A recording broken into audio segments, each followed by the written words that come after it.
लेकिन सर आप कहते थे कि ये हमारे घर खाना खाने आते हैं, दलितों को अपने घर क्यों नहीं बुलाते हैं? अब तो उन्होंने आपको बुला लिया, अब क्या दिक्कत है आपको? अपने घर नहीं बुलाया ना, तो सरकारी घर है, ये भी आप समझो। वो उनका अपना घर नहीं है, वो सरकारी क्वार्टर है। और वहाँ सरकारी क्वार्टर में वो उसके टेबल के ऊपर जो बैठे हैं, आप देखो कैसे बैठे हैं। राघव चड्ढा बैठा है वहाँ, और केजरीवाल उधर बैठा है, क्योंकि उसको तो वोट चाहिए। और जो फैमिली के मेंबर हैं उस तरफ बैठे हुए हैं, और उन्होंने खाना अपने हाथ से नहीं बनाया है। मैंने ये कहा था कि अपने चौके में बिठाना है। चौका इनका अलग होता है, जहाँ बैठ करके खाते हैं ये, नीचे बैठ करके। और इनकी जो बहन, बेटियां, पत्नी, परिवार की महिलाएं अपने हाथ से बनाएं। उन्होंने हाथ से नहीं बनाया, होटल से लाया हुआ खाना परोस रहे हैं उसको। तो ये आई वॉश, ये बिल्कुल बेवकूफ़ बना रहे हैं। आप खाने पे ना बुलाओ, ना हमारे घर कृपया आओ। हम ये कह रहे हैं कि हमारे जो 20-20 साल से लोग कच्चे हैं उनको पक्का कर दो। आपकी जो ज्यूरिडिक्शन है दिल्ली सरकार के अंदर, हॉस्पिटल या जो स्कूल हैं या जो और संस्थाएँ, DTC है, PWD है, या ये दारू के महकमे हैं, अपने दारू के ठेके हैं, जितनी भी जगह पर हमारे सफाई कामगार कच्चे हैं उनको आप पक्का कर दो। आपसे इतनी अपील है। और मैं खुद, अगर आप इनको पक्के कर दोगे दिल्ली के सफाई कर्मचारियों को, तो मैं खुद जा करके वहाँ, भले ही मेरा आपसे वैचारिक मतभेद है, मैं आपके बिल्कुल सख्त खिलाफ हूँ वैचारिक आपकी नीतियों से, मेरा कुछ भी बिल्कुल भी मैं आपसे सहमत नहीं हूँ। लेकिन मैं गुजरात में जा करके मैं खुद प्रचार करूँगा कि इनको वोट करो, क्योंकि इन्होंने दिल्ली में हमारे लोग पक्के कर दिए। लेकिन इन्होंने, लाला जी ने, जो मायावी लाला हैं दिल्ली के सफाई कर्मचारियों के लिए कुछ नहीं किया। उनके वेतन नहीं मिल रहे हैं, उनको परमानेंट नौकरियां नहीं हो रही हैं। और तो और ये बार बार कहते हैं कि MCD हमारे अंडर नहीं है। तो मैं कहता हूं चलो MCD को छोड़ दो, तो DTC में सफाई कर्मचारी भारी संख्या में हैं, हॉस्पिटल्स में दिल्ली सरकार के स्कूलों में दिल्ली सरकार के दुनिया भर के संस्थान हैं जिसमें सफाई कामगार 20-20 साल से कच्चे हैं। आप उनको पक्का कर दो। ठेकेदारी पे काम कर रहे हैं उनको कर दो। अपने जो आपकी ज्यूरिडिक्शन है वहाँ तो कर दो। गुजरात में इसके खिलाफ प्रचार करूंगा कि ये मायावी लाला जातिवादी लाला ही बढ़िया है। इसने खुद कहा मैं बढ़िया हूँ, ये तो जातिवादी, घोर जातिवादी है। इस आदमी को हमारे सफाई कामगार वहाँ वोट ना करें, क्योंकि दिल्ली का सफाई कर्मचारी पूरी तरह से आज परेशान है। आज भी उनका प्रदर्शन चल रहा है, 3-3 महीने से तनख्वाहें नहीं मिली हैं। तो ये जातिवादी व्यक्ति, ये हमसे नफरत करता है वैचारिक रूप से सफाई कामगारों से और SC/ST से। इसके खिलाफ इसको हराओ, और चाहे किसी को भी जिताओ, लेकिन इसको वोट मत करो, क्योंकि उन सब लोगों से खतरनाक है ये।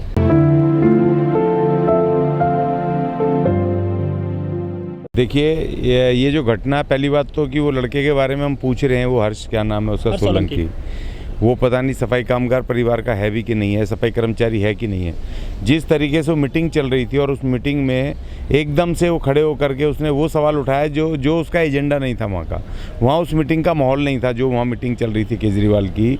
तो वो एक प्री प्लान्ड इनका है, क्योंकि पिछले 1 साल से लगातार हम, जब से योगी जी ने खाना खाया था वहाँ पर दलित परिवार के यहाँ पर चुनाव से वाले, पिछले चुनाव से पहले उत्तर प्रदेश में, तब से हम लगातार चिल्ला रहे हैं कि आप हमारे घर में क्यों आते हो, हमें मत बुलाओ, हमारे घर में मत आओ, हमें बुलाओ। हम इस तरह से बोल रहे थे। हमारा तो मकसद दूसरा था। कानून का जो अनुच्छेद 243Q है उसके अनुसार भी जो निकाय हैं, MCD, नगर निगम वगैरह, इसमें भी दिल्ली सरकार और केंद्र सरकार की दोनों की बराबर जिम्मेदारी है फंड प्रोवाइड कराना और वहाँ पे सारी वो करना, क्योंकि वो लोअर निकाय हैं और उन्हीं की जिम्मेदारी है पूरे तमाम ये देखना, सब साफ़ सफाई, सारी चीज़ें सबको मैनेज करना।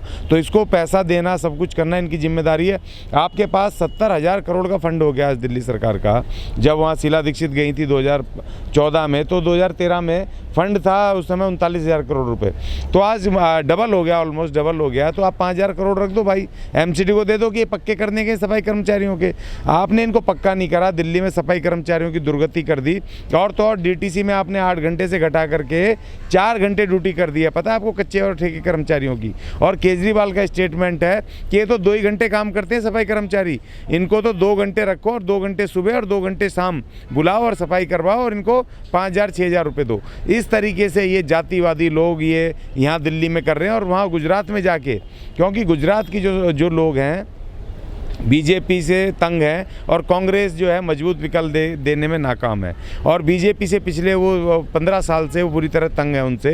तो अब वो नई व्यवस्था चाहते हैं, नए परिवर्तन चाहते हैं। तो इसीलिए ये आम आदमी पार्टी के केजरीवाल वहाँ पहुँच करके इसने, और क्योंकि वहाँ भारी संख्या में शहरों में जैसे सूरत है, बड़ौदरा है और जो दूसरे वहाँ अहमदाबाद है, दूसरी जगहों पर जहाँ नगर निगम है वहाँ पर या नगर परिषद है, वहाँ पर सफाई कामगार समाज बहुत बड़ी तादाद में है। तो उनको अट्रैक्ट करने के लिए, बेवकूफ़ बनाने के लिए, देखिए ट्रेन ट्रेन से बुलाया, उस समय शाम को वहाँ मीटिंग होती है और शाम को अगले दिन सवेरे बिल्कुल जहाज़ का टिकट भी तैयार है और यहाँ खाना खिला के वापस भी जहाज़ का टिकट भेज दिया। तो ये सब प्री प्लान है, इसमें बिल्कुल नहीं। और वहाँ के सफाई कामगारों के बीच में हम जाके गुजरात में प्रचार करेंगे इस मायावी लालों की करतूतों का। सर, कुछ लोग कह रहे हैं कि दलित फैमिली को दिल्ली में बुलाकर खाना जो खिलाया है ये एक तरह का जातिवाद है, छुआछूत है, उनके साथ में एक भेदभाव किया गया है और खुद की एक मतलब वीडियो बनवा ली, लाइमलाइट हो गए खुद। ये तो दलितों से और भी बड़ा जातिवाद कह रहे हैं कुछ जो दलित लोग हैं। देखिए, ये आर्टिकल 17 का खुला उल्लंघन है, जो अनुच्छेद वो है 17 है। क्योंकि अगर आप ये समझ के उनको बुला रहे हो कि नीचे लोअर कास्ट का आदमी है, इसको अपने घर बुला करके तुम बड़प्पन दिखाना चाह रहे हो, उच्च जाति है आदमी, तो उसमें जो व्यवहार है वो जातिगत व्यवहार है। आपका जो एटीट्यूड है और आपका जो एक्ट है, जो आप है, वो अपने आप में आर्टिकल 17 का वो है कि आप उसको छोटी जाति का समझ करके बुला रहे हैं और आप उसको ऐसे ट्रीट कर रहे हो। और दूसरा, आप पॉलिटिकल माइलेज ले रहे हो। ये तो इलेक्शन कमीशन को भी हम लिखेंगे कि इसने उसको जातिगत तरीके से उसको दिखा करके पॉलिटिकल माइलेज लेने की कोशिश करी है। एक बड़े वर्ग को, बड़े वोट को बिना अपनी नीतियों से बिना अपने काम से प्रभावित करने की बजाय उसको जातिगत रूप से सिंपैथी लेने की कोशिश की, उसका वोट हासिल करने की कोशिश, जो इलेक्शन कमीशन के उसमें जो चार्टर है उसमें उसके भी विरुद्ध है ये। तो ये दो तरीके से है। तो हम दो तरीके से इसके खिलाफ कंप्लेंट भी फाइल करने वाले हैं। हम थोड़ी चीज़ें बटोर रहे हैं। हम पहले ये देखना चाह रहे हैं, हमने अपने साथियों को कहा कि हर्ष सोलंकी के परिवार में कोई सफाई कामगार है भी कि नहीं है, यह वाकई सफाई कर्मचारी समुदाय से है या इनका कोई कार्यकर्ता है या लीडर है जिससे कि बुलवाया है, क्योंकि ये बिल्कुल नकली काम ज़्यादा करते हैं। अब मुझे बताओ, रात को तो मीटिंग कर रहे हैं और रात को फिर सुबह इनकी फ्लाइट की टिकट भी तैयार है और शाम की जाने की भी टिकट तैयार है, पूरा मीडिया और सारा पूरा प्ली प्लान, इनकी डाइनिंग टेबल भी तैयार है। आप समझ रहे हो, राघव चड्ढा जी वहाँ के पंजाब के प्रभारी हैं, मुख्य जिम्मेदारी है, वो दिल्ली में आके तैयार बैठा है कि वहाँ जाकर के एयरपोर्ट से लाना है। तो ये प्री प्लान्ड है। हम ये कोशिश कर रहे हैं कि पहले पता करें हर्ष सोलंकी आखिर है कौन। और दूसरी बात ये कि हम पूरी तैयारी कर रहे हैं। जो दिल्ली में हमने इसके खिलाफ काम किए हैं, सफाई कर्मचारियों को न्याय दिलवाने की लड़ाई जो चल रही है कोर्ट में, कचहरी में, इसको मेमोरेंडम दिए हैं कि इनको पक्का करो, इनको 1-1 करोड़ रुपया जो डेथ हो गई थी उनको 1-1 करोड़ कोरोना वायरस को दो, इसने नहीं दिए, वो सब हम किताब बना रहे हैं, बुकलेट। आज़ादी के 75 साल बाद भी क्या दलित भूखा है खाना खाने के लिए? 2 टुकड़ों पे पलेगा क्या किसी के पे? नहीं, देखिए, हमारे लोगों को ये इस तरीके से पॉलिटिकल ये अधिकार क्यों नहीं दे रहे दलितों को? ये वो नहीं देंगे। देखिए, हमारे जो मूवमेंट चलने चाहिए था ना, जो बहुजन, हमारे SC STs के जो पॉलिटिकल मूवमेंट, हमारे बहुजन समाज पार्टी के बाद अभी जो यूपी में एक तो समेट दिया उनको, जो एक बड़ा मूवमेंट चल रहा था कांसीराम जी के दौर पे, उन्होंने एक राज्य में समेट करके वहाँ आज ख़त्म कर दिया उस मूवमेंट को। वो दम तोड़ता मूवमेंट हमारा जो पॉलिटिकल मूवमेंट पूरे देश में, आप देखो ना, 29 तो हमारे राज्य हैं, 7 हमारे वो NCT हैं, तो हमारे 36 राज्यों में से एक राज्य में थोड़ा बहुत अगर पॉलिटिकल वो है भी, बचा भी है, जहाँ 70-80 लाख या 1 करोड़ वोट भी होगा तो वहाँ आने की स्थिति में सरकार में होगी, तो बाकी 35 राज्यों को क्या होगा? वहाँ पर के लोग तो बिल्कुल अनाथ है ना, उनको तो कोई पॉलिटिकल प्लेटफार्म है नहीं ना SC ST का। और जो हमारे SC ST के लोग हैं जो उसमें सामाजिक उस पर प्लेटफार्म पे काम कर रहे हैं, वो कहते हैं जी हमें चुनाव नहीं लड़ना।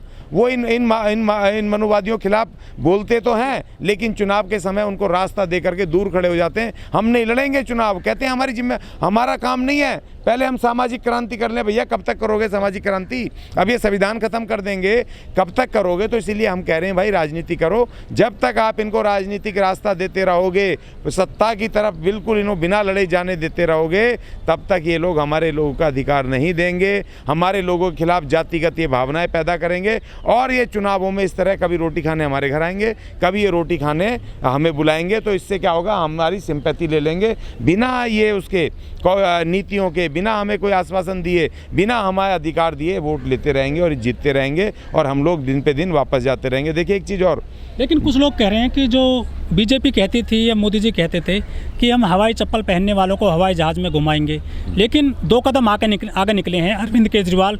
वो जो है सफाई कर्मी को हवाई जहाज़ से लाए हैं, बढ़िया काम कर दिया है, वो तो बीजेपी को भी पीछे छोड़ रहे हैं।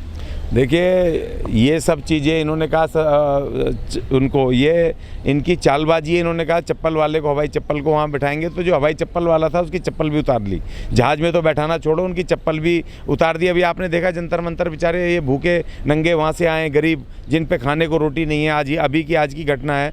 तो देखिए, आप मत बिठाओ भाई हमें, ना तो रोटी खिलाओ, ना हमारे घर खाओ, ना आप हमें हवाई जहाज़ में भूखे नंगों को बिठाओ। एक दिन घुमा लोगे, चलो घुमा भी दिया 2, 4, 10, 20, 50 को, हमें हमें तो भाई आप 50,000 रुपये की इनकम की गारंटी दे दो, चाहे आप खेती से दे दो, चाहे आप हमें नौकरी से दे दो, चाहे हमें स्वरोजगार से दे दो, चाहे हमें व्यापार से दे दो। इस देश के नागरिकों को, खासतौर पे SC ST को, 35 करोड़ परिवारों को, 35 करोड़ों में से मतलब 15-16 करोड़ परिवार होंगे, 10-15 करोड़ परिवारों को SC ST के आप उसको 50,000 रुपये मासिक इनकम की गारंटी दे दो भाई। हम फिर अपने बच्चे भी पढ़ा लेंगे, हवाई जहाज़ में भी घूम लेंगे, बढ़िया रोटी भी खा लेंगे, और तो हम पढ़ाई भी कर लेंगे, सब कुछ कर लेंगे। आप हमें गुमराह मत करो। और देखो जितना ही गुमराह करेंगे, पहले तो हमारे पास मीडिया नहीं था, मगर अब हम खुद जा करके इनके खिलाफ जहाँ पर ये ऐसी गद्दारी करेंगे, हम इनके खिलाफ प्रचार में खुद पहुँचेंगे।